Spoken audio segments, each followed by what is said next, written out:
So I have a question about when you're faced with internal resistance. So body aches, tiredness, things that come up. You said during meditation to let it have a life of its own.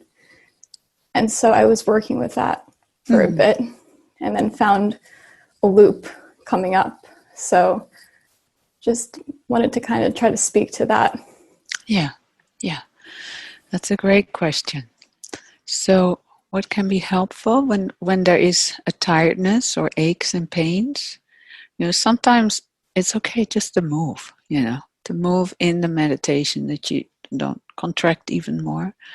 But sometimes it's also really kind of a funny thing to say, but kind of delicious to really, really slip into the skin of a pain or tiredness, to really taste what tells me there's tiredness right now. Like, oh, there's a heaviness, or oh, there's a certain vibration, and to really taste it.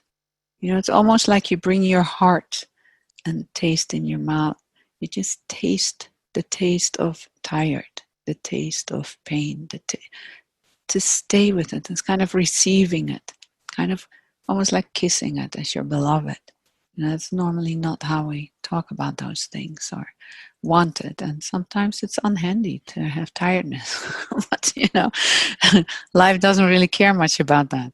So it's play with that. When there is a pain, to consciously connect with it, say hello to it, to taste it. Like what's the sensation here that tells me there's pain, and what are all these thoughts on top of it? It shouldn't be here, it should be here. Why is it here again? Or we get sometimes afraid, like here it is again, will it ever go? Or, just to see that and bring the heart to that too, to your humanity. Yeah.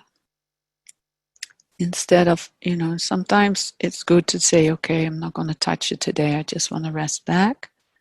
And sometimes it's just good to completely go into it, to meet it as your deepest love and explore it, connect it, and ask what it needs, what it wants, just another form that wants to come home, really.